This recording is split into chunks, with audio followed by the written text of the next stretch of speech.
Veg food ಮೆನಲ್ಗೆ ನಿಮ್ಮೆಲ್ಲರದು ಸ್ವಾಗತ. ಇವತ್ತಿನ video ಒಳಗೆ ನಾವು ಈ ಜೋಳದ ನುಚ್ಚನ್ನು ಬಳಸಿ ಸಿಂಪಲ್ ಆಗಿ ಜೋಳದ ಅಂಬ್ಲಿ ರೆಸಿಪಿನ ಹೆಂಗೆ ಮಾಡೋದನ್ನ ನೋಡ್ಕೊಳ್ಳೋಣ ಅಂತ. ಇಲ್ಲಿ ನಾನು 1 ಗ್ಲಾಸ್ನಷ್ಟು ಜೋಳದ ನುಚ್ಚನ್ನು ಬಳಸೀನಿ.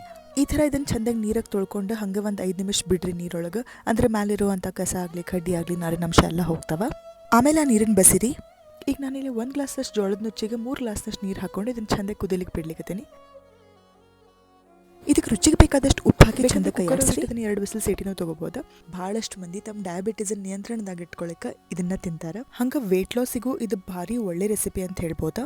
ಅಗದಿ 2-3 ಇಂಗ್ರೀಡಿಯೆಂಟ್ಸನ್ನು ಬಳಸಿ ಮಾಡುವಂಥ ಜೋಳದ ಅಂಬ್ಲಿ ರೆಸಿಪಿ ಇದೆ. ನೋಡಿದ್ರಿ, ಜೋಳದ ನುಚ್ಚು ಅಗದಿ ಚಂದಾಗಿ ಬಂದದ. ಇವನ್ನ 2 ಸೆಪರೇಟ್ ಬಟ್ಲನ್ನ ಹಾಕ್ಕೊಳಕತ್ತೀನಿ. ನೀವು ಇದಕ್ಕೆ ಬೇಕಂದ್ರೆ ಒಗ್ಗರಣೆನೂ ಹಾಕೋಬೋದು. ನಾ ಇದು ಇನ್ನೊಂದಿಷ್ಟು ಆರೋಗ್ಯಕರ ಇರಲಿ ಅಂತಿಲ್ಲಿ 1 ಚಮಚದಷ್ಟು ಬಿಸಿ ತುಪ್ಪ ಹಾಕ್ಕೊಳಕತ್ತೀನಿ.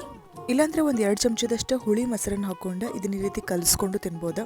ಅಗದಿ ಆರೋಗ್ಯಕರವಾದಂಥ ರೆಸಿಪಿ. ಈಗ ಬರೋ ಬ್ಯಾಸ್ಗಿ ಕಾಲದಾಗಂತೂ ಇದು ಅಗದಿ ಹೇಳಿ ಮಾಡಿಸಿದ ರೆಸಿಪಿ. ದೇಹನ ತಂಪಿ